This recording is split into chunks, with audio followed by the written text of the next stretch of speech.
It's expected to be announced tomorrow.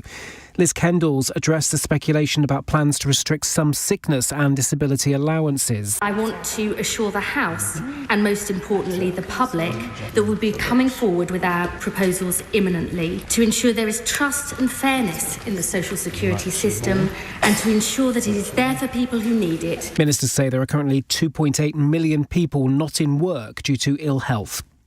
A prolific sex offender who was on the run for almost 30 years has been found guilty of abusing dozens of young boys. 80-year-old Richard Burrows has been convicted of more than 90 assaults over a 27-year period across Cheshire and the West Midlands. More than 30 countries have signed up to support a peacekeeping plan in Ukraine if there's a deal with Russia. Number 10 says while all of them will provide resources, they won't all send troops. Campaigners say the decision to grant Thames Water an emergency loan to avoid it going bust is a scandal. It will receive £3 billion after a legal challenge to stop it failed. In the city, the FTSE 100 has closed up 47 points, 86.80. The pound buys $1.29 and €1.18. LBC weather, dry and cold for most this evening, breezy in the south and the west, and a low of -6. From Global's newsroom, for LBC, I'm Daryl Jackson. This is LBC from Global, leading Britain's conversation. Cross Question with Iain Dale. Hello and welcome to the first cross question of the week. Joining me on the panel, sitting to my left, is Dame Emily Thornberry, Labour MP for Islington South and Finsbury. She chairs the Foreign Affairs Select Committee, probably the best select committee to chair, I would say. She's nodding. And I'm the best chair. No. All right. Just saying. Steve Baker is next to her, former Conservative MP, and he was a minister in the Brexit Department and Northern Ireland Department. To my right, Noah Hoffman, political correspondent for The Sun, and next to her, Dr. Jonathan Romain, writer, social campaigner and rabbi who leads the Religious Alliance for Dignity in Dying. They're here to answer your questions on 0345 6060 973. You can WhatsApp a text on that number, or you can just send a normal text on 84850, and of course watch us on Global Player. Call 0345 6060 973. Tweet at LBC. Text 84850. Cross Question with Iain Dale. This is LBC. Let's start off with a text question from Jane, who says, is floating the idea of disability benefit cuts to see how the public would react just immoral and frankly cruel to those who can least withstand it? Emily Thornberry. Well, I mean, I haven't heard anything yet. People keep talking about it and keep saying, oh, they're going to do this and they're going to do that. But I mean, people keep asking me, well, what do you think about the disability cuts? And I'm going, well, what disability cuts? They go, oh, well, what about this and what about that? No. I'm waiting to hear what actually the government says. And in any event, when there is some sort of announcement, it's only going to be what's called a green paper. And a green paper is a discussion document. So I think there's been a lot of spin and a lot of alarmist talk. And I do think that it's best to keep your feet on the ground. I appreciate that, if I was living on PIP and had heard some of the things that were being said in the media, I would be very upset and feel threatened. But actually, we do need to wait and see what the proposals actually are. But do you accept that governments do fly kites sometimes just to see what the public reaction would be? And it does seem on the face of it that that's what they've done here. I don't know if that is what's happened. I don't know whether it is that there's been discussion about how we need to change the benefit system, because clearly we do. We've got 1 million youngsters who are off work, and unless we get them into the habit of working, they will be on benefits for the rest of their life. And that is completely immoral. It's completely unfair on them, and it's unfair on society, for example. So talking about things like that, talking about, how when people have, for example, anxiety or depression, it is important that whilst they may well need to have a rest and they need to have some time out, being unemployed for a long period of time is not going to help with their anxiety or their depression. Actually, work sometimes, if it's done in a limited way, perhaps from home, but we have to think about what it is that people can do, because work can be part of helping you to get better. Noah Hoffman, without naming names, obviously, you've been presumably on the receiving end of briefings on this. I mean, they have been flying a kite, haven't they? I don't know if flying the kite is the right word, because from what I gather, it was a sort of done deal. The specificities of it were perhaps not, but the idea of, attaining more money for the Treasury by tackling this issue of disability benefits was very much set in stone. And from what I understand, the changes to PIP are going to make it a lot harder for people with mental health issues to be able to claim, and around 1 million people who currently are able to claim it either won't be able to, or the sort of aim is to reduce the number of people taking those payments by about 1 million. So I think that's quite a lot of people. It's a lot of people, but I do understand that this was always something that was going to happen, rather than sort of just floating it to see what the public response was. Jonathan? I think this is a classic case of trying to change the system, which we all know is broke, across the political spectrum, change the system but not harm individuals. And I'm particularly thinking of young people, and actually not so much about the cost, which we all agree is spiralling, but why have we got this problem in the first place? Yeah. Why have we got, is it 1 in 8 young people sort of out of work? And is it to do with COVID? Is it to do with mobile phones? Is it to do with the social media? And it's certainly much higher than the commensurate age group in Europe. And also underneath all of this, of course, is the fact that work is good. Because it is good for your sense of identity, your sense of purpose, and also your sense of your ability to social interact.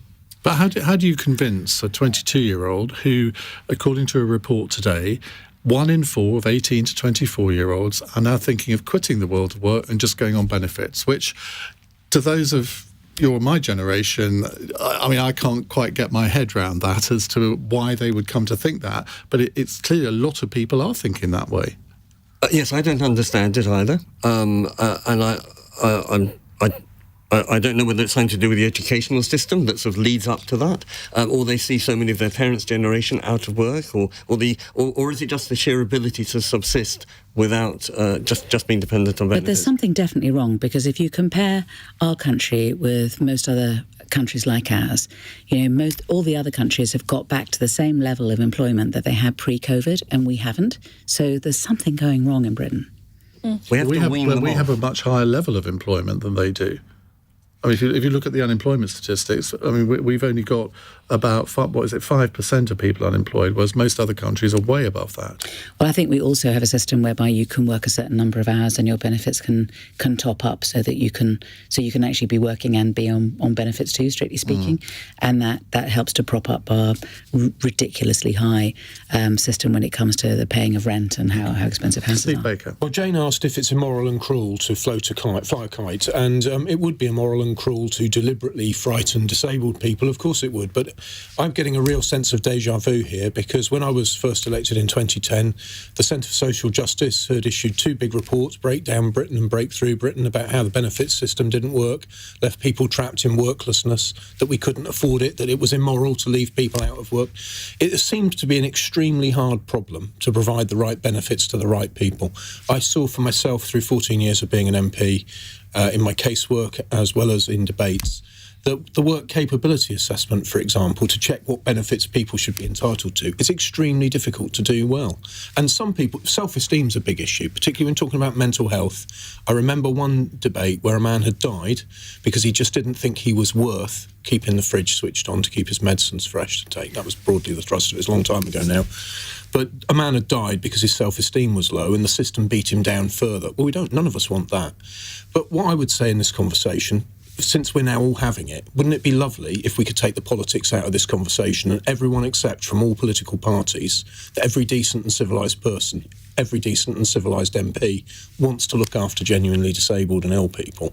The question really is how you do it, how you make sure that people have got a fair chance to get into work, how people aren't frightened when they ought not to be about an inevitable public policy conversation. Is part of the solution are the diagnosis criteria and the fact that we tend to have a sort of binary system: if you're in work, you're out of work. Well, just on that, let's bring another question in from Scott in West Hampstead, who says, Health Secretary Wes Streeting says that doctors are over-diagnosing mental health issues. Is he right? If so, how should people with milder levels of anxiety or depression be encouraged to get back to work work with appropriate support. Well, exactly right. And instead of having fully, a sick note where you're fully off work, you have a partially sick note or partially fit note. You can work 3 days a week. But, I mean, Wes Streeting isn't a qualified doctor. You're not. Well, or are you? I know you're a doctor. No. I'm certainly not. We may all have our suspicions that this is all being overdiagnosed, but, I mean, we're not medical people. Oh, it is being overdiagnosed because, as Emily said, there is absolutely no reason why such a large tranche of our young people should be out of work when that's not the case elsewhere in Europe. I think also one of the initiatives that the government is talking about, and this is something that they are definitely talking about, is this idea that if you're on sickness benefits and you try and you think, actually, I think I am strong enough to go back to work, and you apply for a job and you get it, you won't lose your benefits if it doesn't work out and you need to go back onto benefits. Because one of the reasons people are frightened to get work is because of what Steve says, having to go through the work capability assessment, and you'd have to kind of, if you're on benefits, it's not great. You get a job, but you think, well, if I go for this job, I'm going to lose all my benefits if it doesn't work out. Well, that's not going to happen anymore. You will be able to have a trial period, and if it doesn't work, then go back onto the benefits. And that's a way of kind of trying to make it a bit more fluid, making it a bit less you're either sick or you're well. We need to start edging people in the right direction. It's quite difficult to create a system that does that, though, isn't it? Because we had in the last hour people calling in, one caller in particular, saying, look, I gave them all my details. I know that I should be entitled to this, but the computer says no. It is very difficult indeed, yes. I mean, a lot of the substance of a Member of Parliament's casework will be people being treated not right one way or another by the benefit system. And we saw it throughout. I mean, in 2010, a big part of our case load was tax credits being claimed back by the state because they'd been overpaid. But, of course, people had spent the money, and that left them very short then when it was taken back from them. Work capability assessments came in and got tightened up and the criteria changed. People were genuinely terrified of going for them. So the language that's used and the actual manner in which people treated just has got to be humane. And that's a big thing to ask of civil servants because they've got a tough job to do with huge workloads. But from top to bottom, what we need is humanity and think, well, what if it was me? So I'm going to use this phrase. We don't want to be treating people like they were swinging the lead, even though it might well be that some people are choosing a life on benefits. But to this point about why do people do it, I'm afraid we do need to create a lot more hope for people. I really worry that with house prices so far out of young people's reach, and indeed insuring a car, where's the hope? I mean, we know what people want. They want a home and a family and kids and a car and holidays. This is normal stuff. It's not too much to ask. But with prices having gone where they are, particularly in housing over many years, where's the hope for young people? Now, if once people are hopeless, well, their motivation is going to collapse. And there's some serious studies. So that's an explanation for the fact that 1 in 4 18 to 24-year-olds is thinking about getting out of the world of work because they can't see any hope. Well, I'm not offering you a thesis justified by evidence. I'm saying this is maybe as a start point for a research question, because unfortunately we have ended up creating a country in which housing is just way, way too expensive and out of people's reach, and that cannot be good for family formation. I think there's also something about the attitude of potential employers, actually. I think that that whilst they complain about there not being enough people to fill their vacancies, there are people to fill the vacancies, but they're never good enough. And I think there's something about that too. In London, particularly, in coffee bars, we've seen, people from, I don't know, Lithuania with a doctorate, working in coffee bars. And then, so if you're a, 17-year-old who doesn't make eye contact very well, you're unlikely to get a job. Which employers? It's such, Noah, but which employer? And I've just started to employ somebody, and it just reminds you of what a burden it is when you're only just starting out to have to do auto-enrolment pensions, for example. Very good idea for people to have a pension, but it's a bit tricky when you're not quite sure where the money's coming from yet. Noah Hoffman, I don't think it's controversial to say that you're the nearest to this generation that we're talking about here. I mean, you've obviously got a very good career. You've done very well. Sorry, he's just rather patronising. I don't mean it that way. But you among your age group, do you sort of recognise the kind of sentiments that we're talking about here? Oh, absolutely. And I think, to be honest, every contribution to this conversation so far has I agree with, and particularly Steve's point about the link between mental health issues and the economy, people being unable to afford housing, even unable to have a fun night out on a Saturday, which as a young person you're sort of busting to do. If you can't see a future, if you can't see hope for yourself, often a lot of people are turning to just giving up. And I probably can't think of many people I know who don't have some sort of mental health issue, but the difference is where they have access to support. And so there is a huge problem at the moment with access to NHS talking therapies, which is a really, really critical way to get people back on track with their mental health.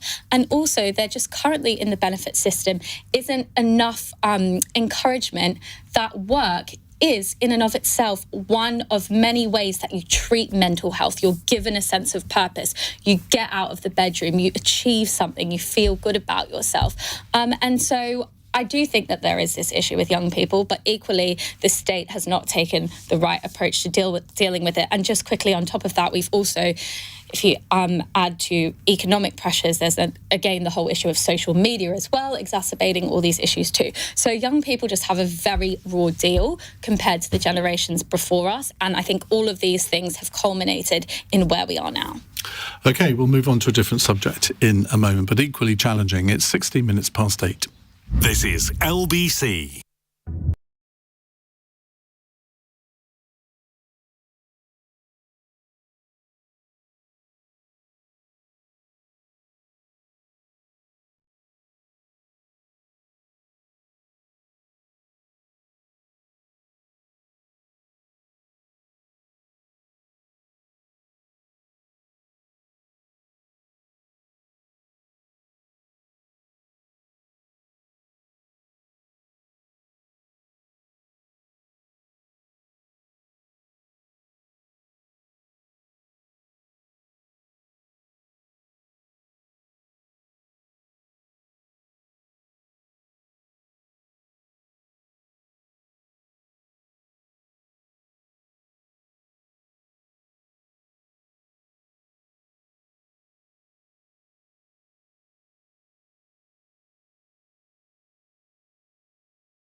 Cross Question with Iain Dale. Watch live on Global Player. This is LBC.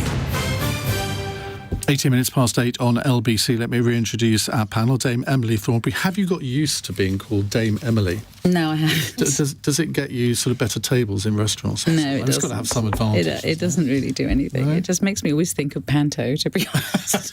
Oh, no, it doesn't. It really does. Steve Baker is yet to be made a dame, or indeed a sir. I'm a Privy Councillor, I'm a Right Honourable, and that causes Americans to say, and how should we address you? While laughing. Really? It's quite fun.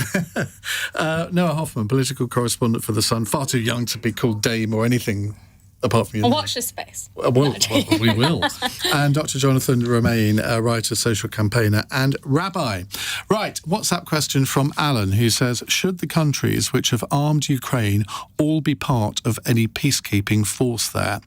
Now, Keir Starmer hosted a virtual summit of the Coalition of the Willing on Saturday, with 26 heads of government plus leaders of the EU and NATO discussing his plan for post-war Ukraine.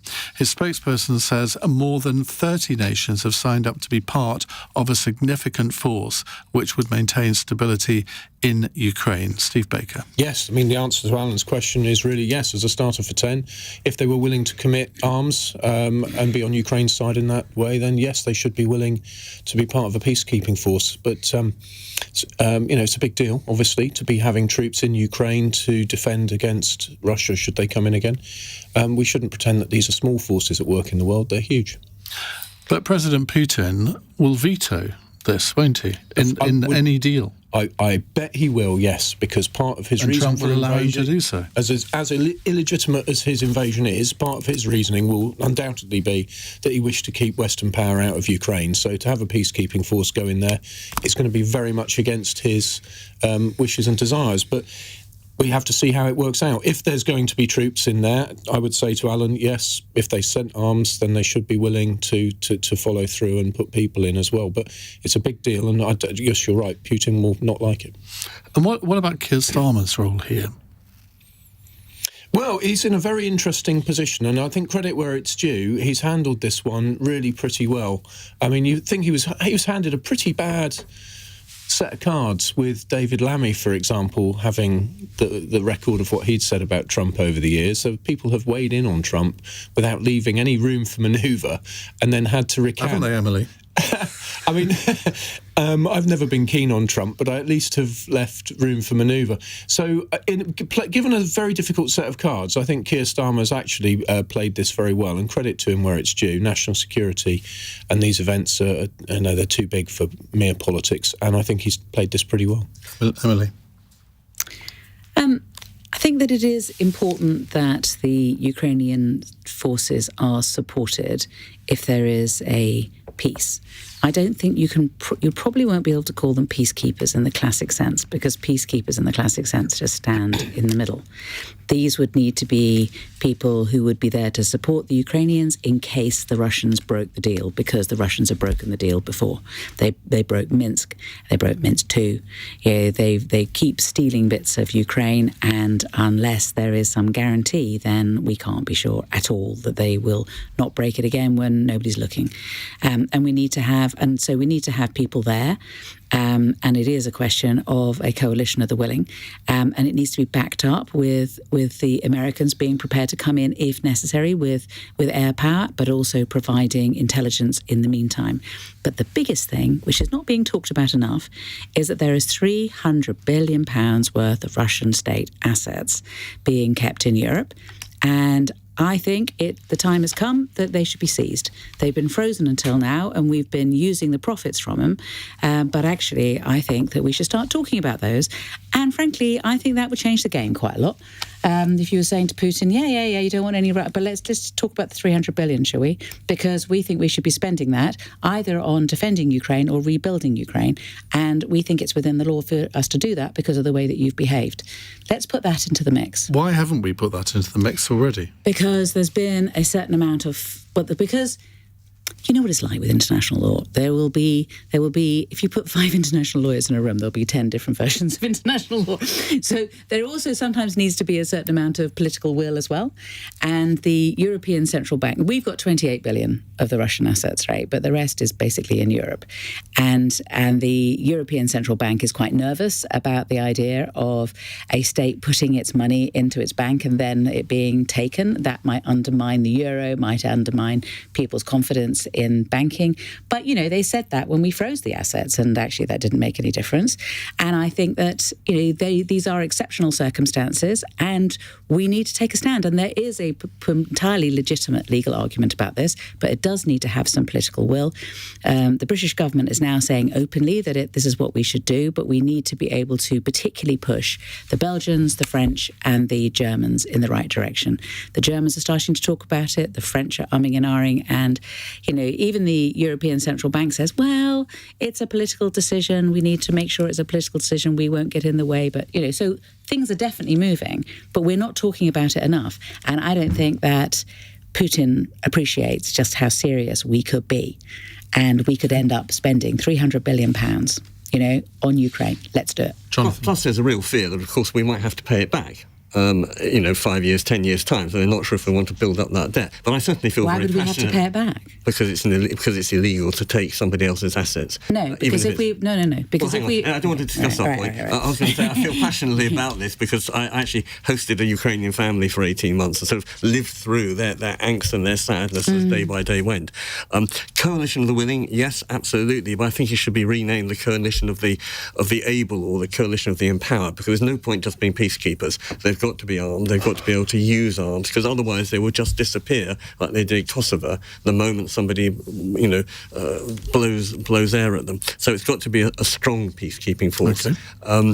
And of course, the real problem is not that it's Trump, and this man who sort of is so famous for the art of the deal has just given away most of the deal in advance by agreeing not to have NATO troops, by agreeing Russia not to have to withdraw, and you just really despair at what kind of deal is going to happen when he speaks to Putin this week. Noah. Going back to the original question, agree with Steve, absolutely, yes. Also agree with Emily that we have this massive resource available to us, and that with the political will, it can be used and it can make a big difference, that being sanctions.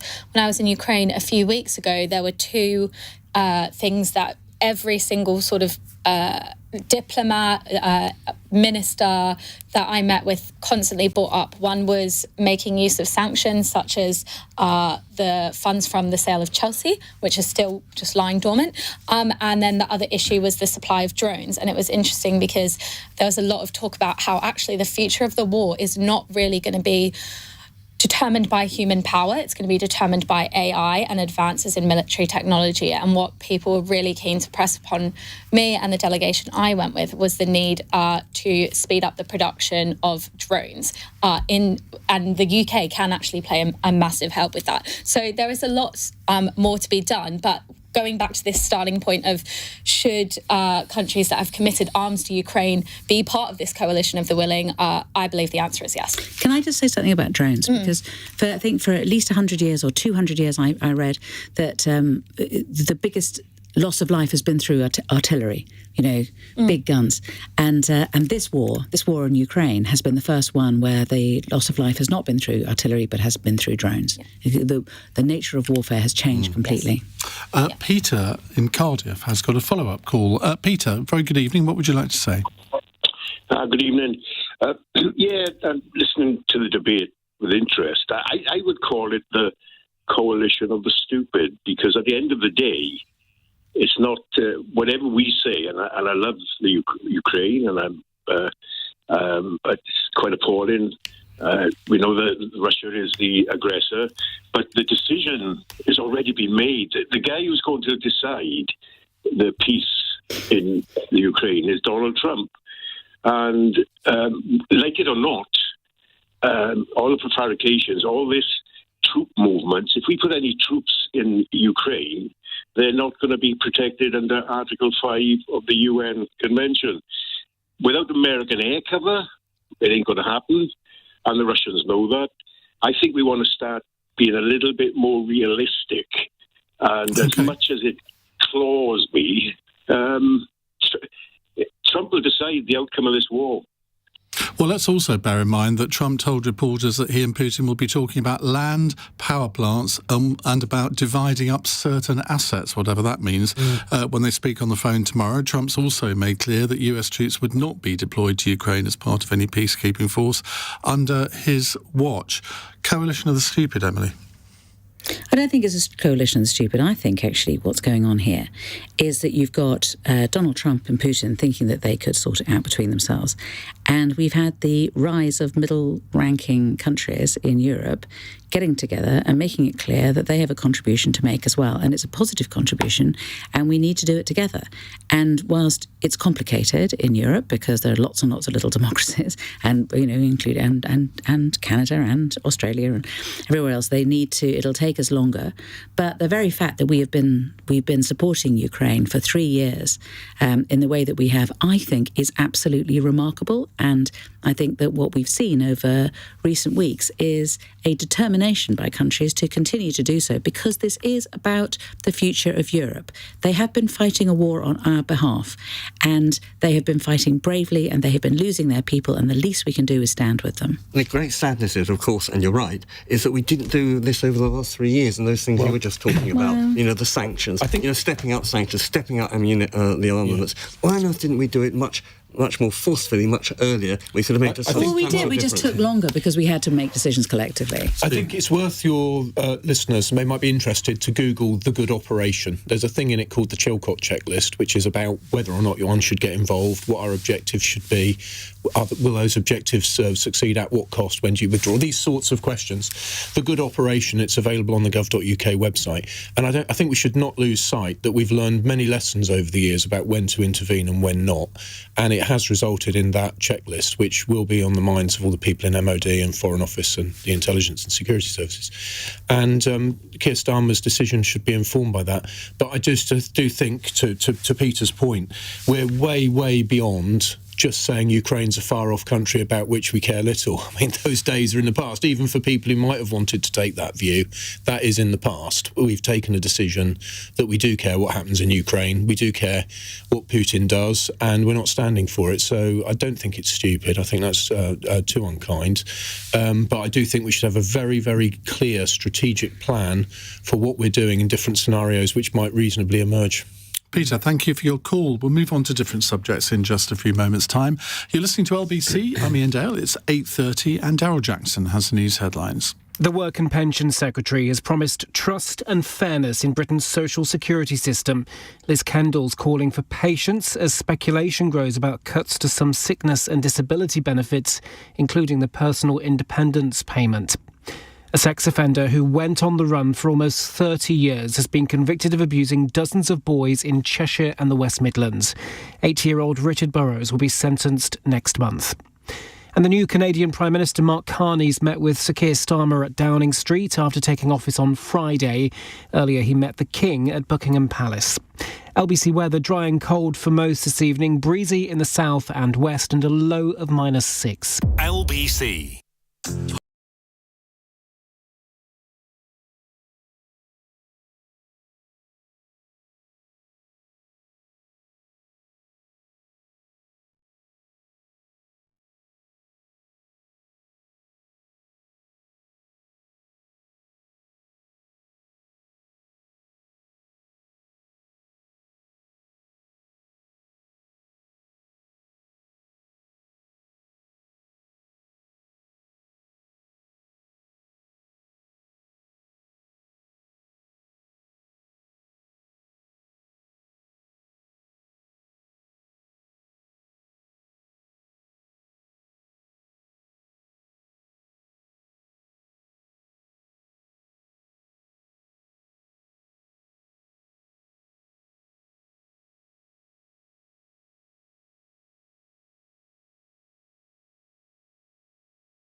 Leading Britain's conversation. Cross Question with Iain Dale. Alexa, send a comment to LBC.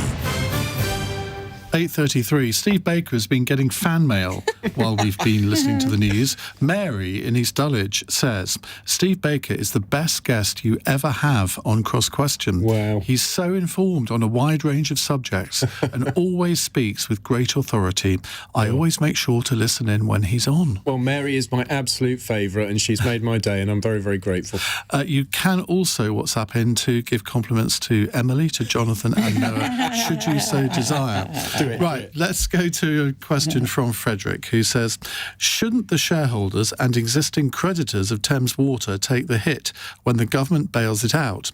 If the company gets £3 billion from the taxpayer, shouldn't the shares then be handed over to the government?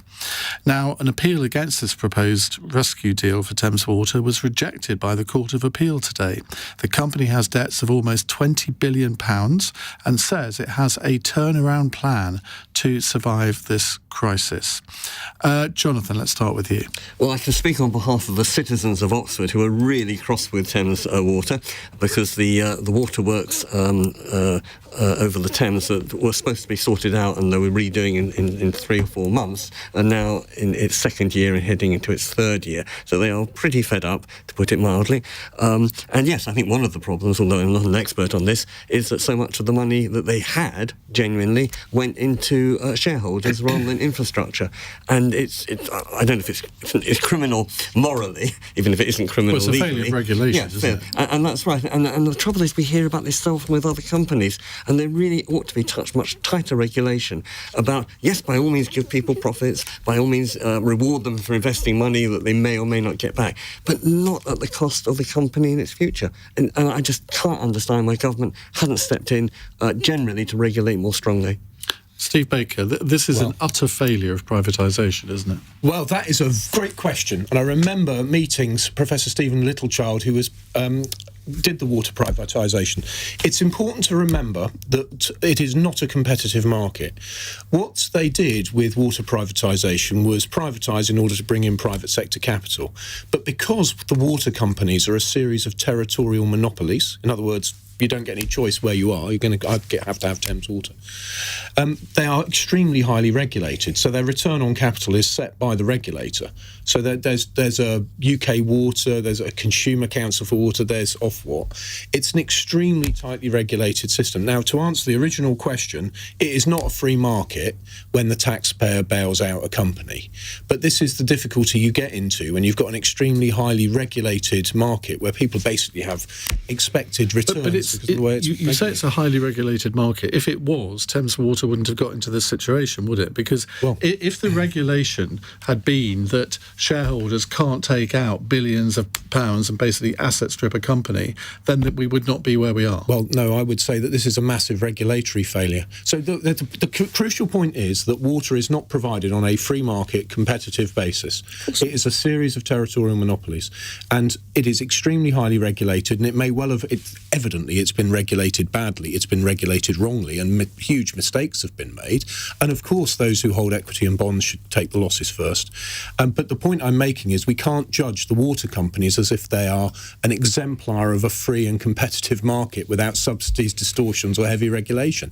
That is not the situation. But the reason that the water industry was privatised was because the state didn't have the capital to invest, and they needed to draw private capital into it.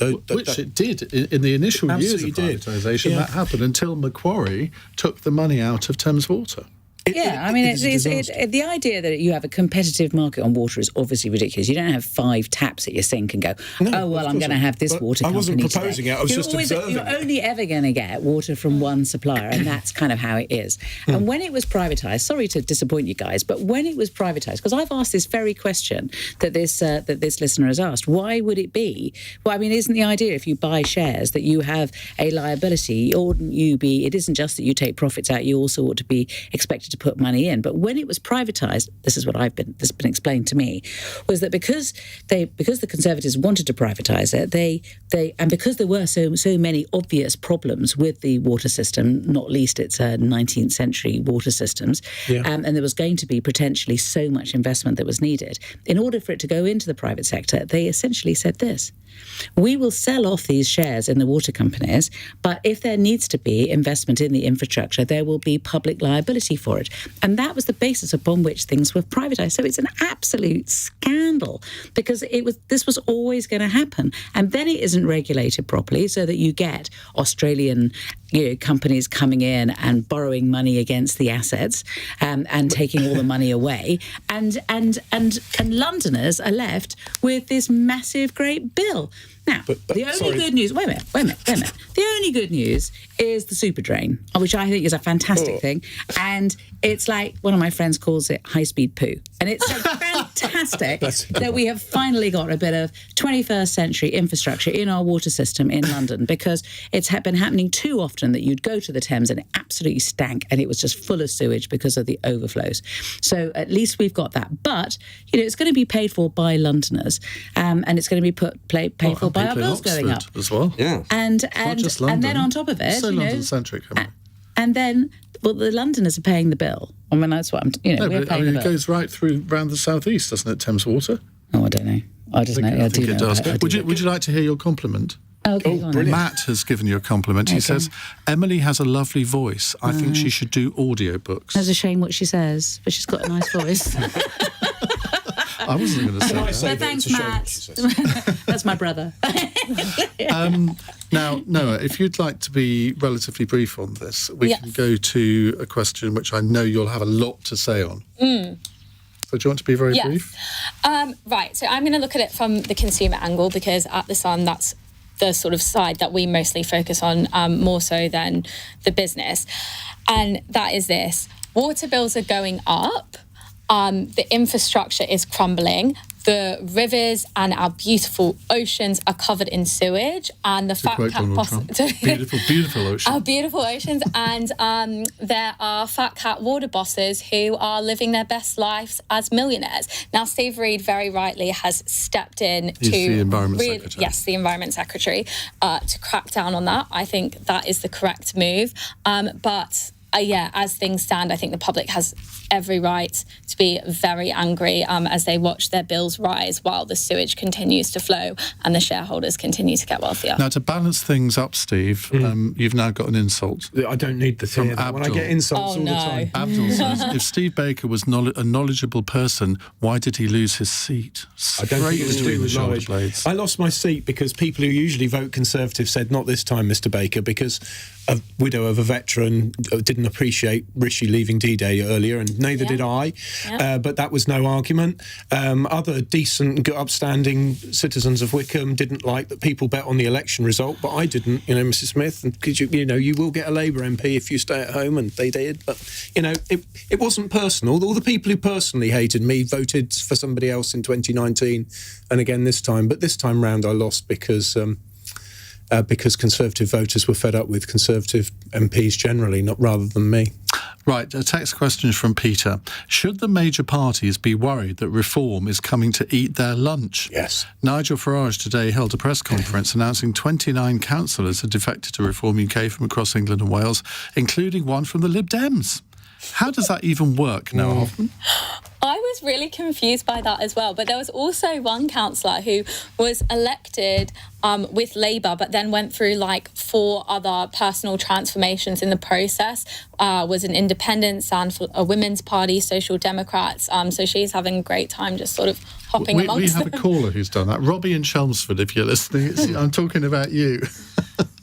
Which one's that? No, one of my callers. Has actually done 4 different as a parties. voter. Yeah. But this was an actual councillor. Oh, right. So they changed their party like 4 times while they were a councillor, and now they're Reform. She was in the Women's Equality Party, the Socialist Party. She hasn't been. She was a Labour councillor. Yes. That was about 3 years ago. There we now go. She's joined Reform. Sorry, 3. So the question is, It takes all sorts, doesn't it? So to answer the question, I mean, Reform have gone through, should we say, a troubling couple of weeks with the Rupert Lowe situation. Yeah. People have already started to write them off, and I'm thinking, how can you possibly write them off over one MP being treated depending on your point of view, either being treated disgracefully or being thrown out of the party for valid reasons? Yeah, absolutely. They should not be written off, and it's very similar to when all the winter fuel payments were kicking off, when the budget happened and NICs went up for businesses, there was a lot of similar sort of discourse around Keir Starmer. And then, bam, he went to the US, wooed Donald Trump, came back, put together the coalition of the willing, and all of a sudden he was back, on very good form and in public conversation was seen very positively. So this big and sort of very bitter spats between Nigel Farage and Rupert Lowe can move on if they get the narrative right, and if they sort of get their sort of crew disciplined and in check and following the party line, and that is hard when you have a party like Reform where people aren't sort of scared to speak their mind and have sort of populist opinions that perhaps do very well on social media. So, for instance, with Rupert Lowe, you really saw a change in his demeanour after Elon Musk tweeted that he doesn't really fancy Nigel Farage anymore, and he sees some sort of potential in Rupert Lowe. All sort of overnight, he changed the way he spoke about Farage and about the party. So party discipline is a big issue for Reform. This spat has been embarrassing and it's been childish. And if you look at the way, Rupert Lowe's on Twitter sort of begging Nigel Farage to have dinner with him, and Nigel Farage is saying, go away, it's just all a bit embarrassing. But do not write them off, because Nigel Farage is saying things that are very, very popular with the public. He has ideas that are popular with the public. Whether they're transferable in real policy terms is a different question, but it is too early to write him off. Okay, Steve Baker.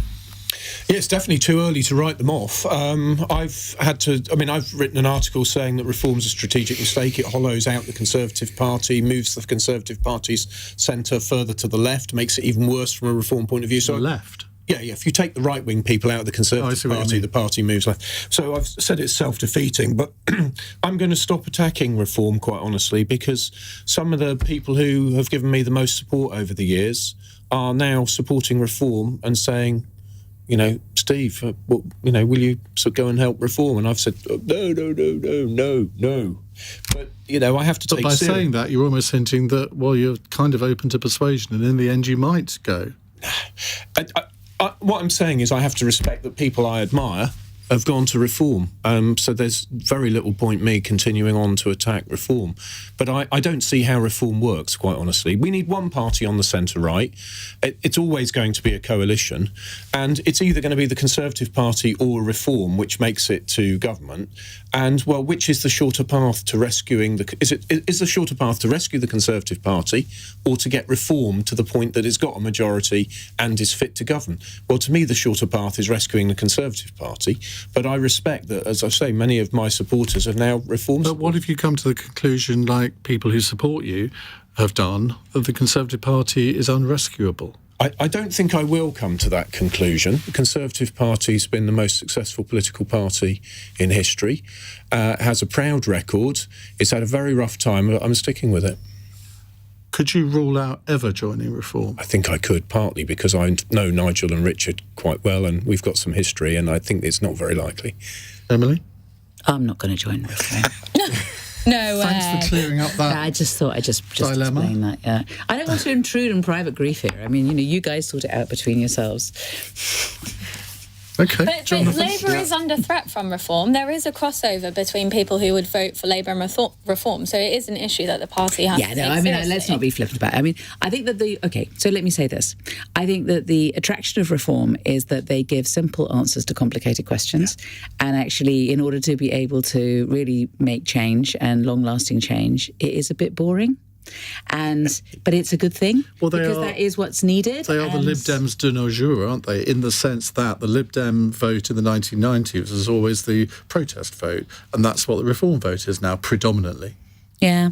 I mean, I think also they have this thing where it's like, the solutions are 3 or 4 words. I mean, it's no more than that. 3 or 4 words in a TikTok video, and it's appealing. It's appealing if you don't want to think about politics for more than 30 seconds. And I quite understand people have got lives to lead, but what we need to do, I'm afraid, is we need to keep on explaining that actually there are solutions out there. That's the most important thing. People should not give up hope. There are solutions out there, but it does take longer than a TikTok video to solve exactly these right. things. I think Reform Reform is going to win on those who want a vehicle for a protest vote, or who just love the sort of sound bites, but not the policies. And my attitude to Reform is shaped by two things. Firstly, tell me who your friends are, and I'll tell you who you are. And when you look at people like Rupert Lowe, or some of the ex-councillors or current councillors who've got criminal records, it just tells you something about the party and the sort of people that it's chosen to represent it. Rupert Lowe's a very successful businessman. Pardon? Rupert Lowe is a very successful businessman. Yeah, he's also been businessman. threatened with violence and goodness knows what. And it's not just him, you see. I think you got the wrong one there. I think there's one of the other MPs. Well, there you go, you see, one of the other MPs. But what about the councillors? A number of councillors have had criminal records, or who were taken off from the Reform ticket precisely because Reform then found out some pretty awful things about them. Right, we've got our fun question to look forward to. It's 8:49. LBC.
Cross Question with Iain Dale on LBC. 8:51. Now, for the record, everyone involved in the Reform UK denies that any threats of violence were ever made at any point in history against anyone. I slightly embellished that, but you know what I'm talking about. Dame Emily Thornberry is with us, Steve Baker, Noah Hoffman and Dr. Jonathan Romain. Right, a text question from Florence in Shoreditch. David Lammy says Israel is breaking international law in Gaza and is starving children. His words, shouldn't the government now be putting sanctions on Israel if that's the case? Well, the Foreign Secretary has today told MPs that the lack of aid being sent into Gaza is a breach of international law and is unacceptable, hugely alarming and very worrying. Now, aid deliveries were halted by Benjamin Netanyahu's government on the 2nd of March as part of his efforts to pressure Hamas to release the remaining hostages. However, Israeli government spokesperson David Mencer told LBC this afternoon that there isn't any shortage of food and medical supplies in Gaza, but Hamas steal that aid and then sell it to Gazans so they can use the money to attack Israel. Emily Thornberry.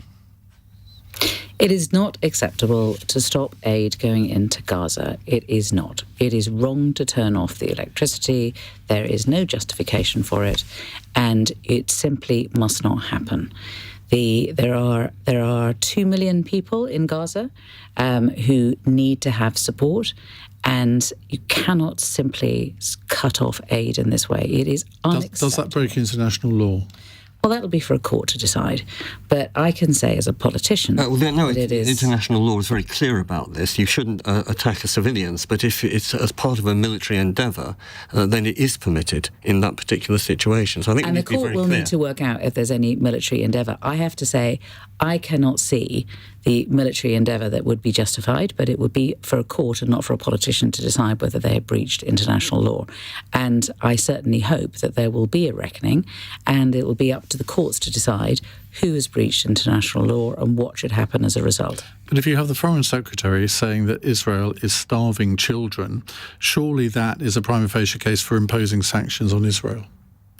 I think that what we need to do is we need to find a solution to this. And what I have always said, and everything I have always said in relation to Israel and Palestine, is does it get a peace closer? Does it get two states closer? With respect, that's not answering the question. It is answering the question. The only question that is that we should be focusing on is how do we get peace to the region and how do we get two states? Florence wants to know, should the government now be putting sanctions on Israel, yes or no?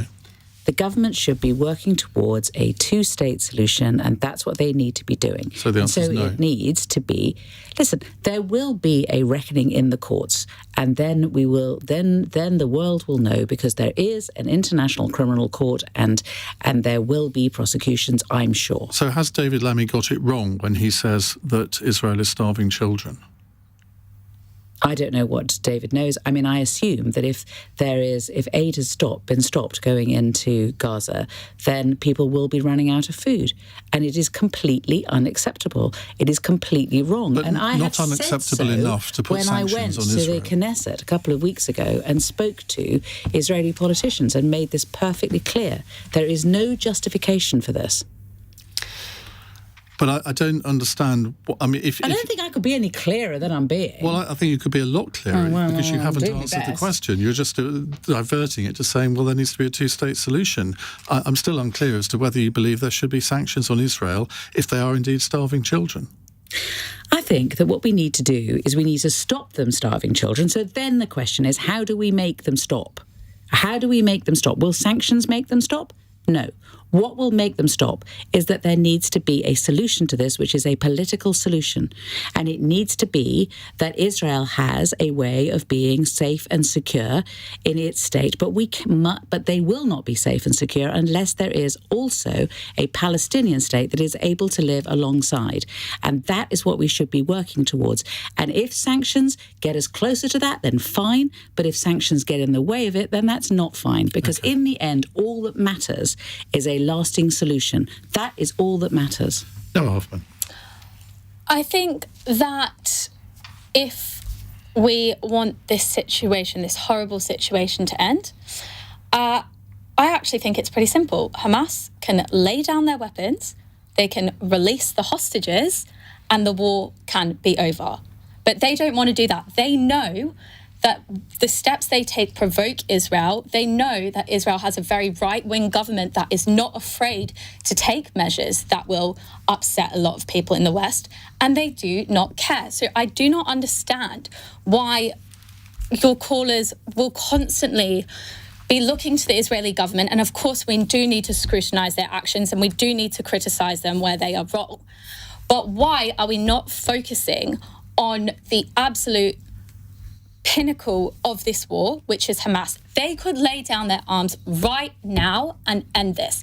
But no, they are keeping these poor hostages who have done nothing wrong, and they are prolonging the war. So that is my answer. The only hostages left to release, I think, are all dead, unfortunately. No, some who are alive. There are some who are alive, yeah. I met the sister-in-law of two brothers, one of who's been released, and the other one was left behind in the tunnels. And Hamas videoed them being separated. It's disgusting. But yeah, no, there are still some who But no, isn't it repugnant that Israel has not allowed any aid into Gaza for now 2 weeks? So my personal view is that that aid should be flowing in. I want to make that clear. But I think it is very easy for armchair critics in London, many of whom happen to be blue-haired hippies who never mention any other conflict in the world but this one, to sit and criticise the government. And I will not take their criticism seriously.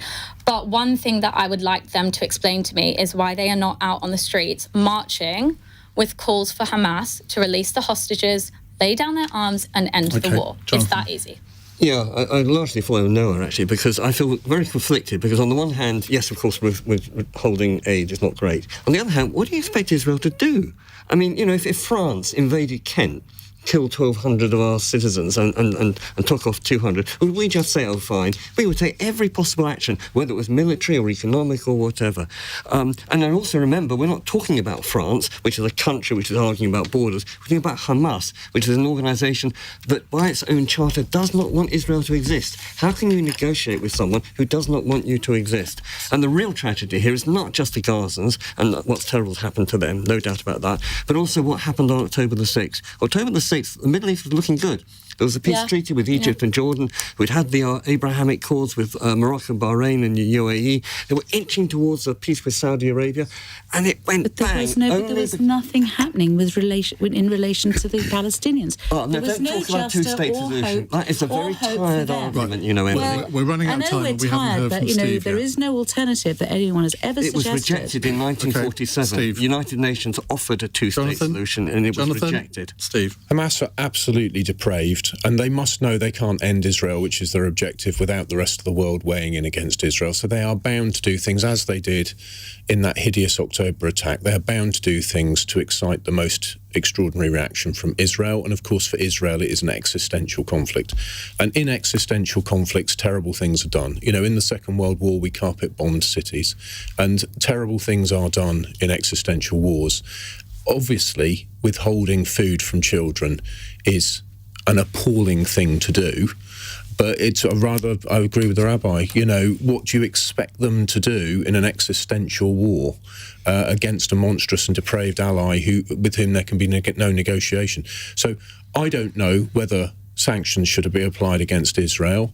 If one thought that I'm afraid there are thousands of people in my former constituency who do use the word genocide, think that Israel, and it may be maddening to you and to me and to your listeners, but it is a reality we have to deal with in UK politics, that thousands of people in the United Kingdom think it's a genocide, and they are bound to call for sanctions. Now, they may well be wrong, but this is the height of the politics that it's reached, and it is very present in the UK. It is a nightmare to untangle. I met a woman who'd been down in one of the tunnels for 50 days, and her husband was down for 500 days. And I was so struck by her humanity. She continued to have some humanity, and she was saying that she was so worried about the women in Gaza and the mothers in Gaza and what was going to happen. And she still believes that. She still calls for there to be some sort of peace and some sort of justice. Yeah. Okay, right. Final question from Sean in St Helens, who says, as it's the 17th of March, St Patrick's Day, what is your favourite cultural export from Ireland, which isn't the very obvious one, Guinness? Emily. Well, I've just come from the Labour Irish Society before I came here, where Mike Cain, whose parents are Irish, were playing the bagpipes. Well, you did very well to come out of that meeting without being completely ratted. I did. I showed great self-restraint, and I had apple juice and a packet of potatoes. Well done. Jonathan. I'm thinking of the lady, and I've forgotten her name, but maybe you can help me, female singer who came out of Ireland and won the Eurovision Song Contest. Dana, lovely. All kinds of everything remind me of you. Well done. Noah? You're next for Britain. I love an Irish pub, so I'm hoping I'm getting away from the Guinness argument there. Also, oh God, my boyfriend's not going to be happy with this. Paul Mescal, pretty hot, good actor. Do you know, his name came up last week and I embarrassed myself, so I'm not going to comment on that. Steve? I'm going to be a good unionist and say it's the Ulster Scots. They are the greatest cultural export. Their music, their language, their poetry, their invention, the Ulster Scots. I'm going to say river dance. On tomorrow's panel, Labour MP and welfare reform rebel Rachel Maskell, the Mail on Sunday columnist Dan Hodges, Conservative MP Dr Luke Evans, and the broadcaster Edward Adu. They will be here to answer your questions from 8. In the next hour, what are we going to talk about in the next hour? I've almost forgotten, he says, looking for his papers rapidly. We are going to talk about the fact that so many of our communities are being afflicted by drugs. So many families are being affected by drugs. So many people are becoming addicted to drugs. And I want to know how drugs have affected your family and your neighbourhood. 0345 6060 973. More importantly, what can we do about it?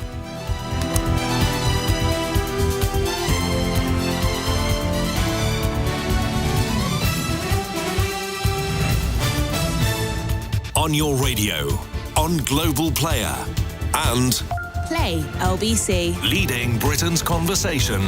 This is LBC. From Global's newsroom, the government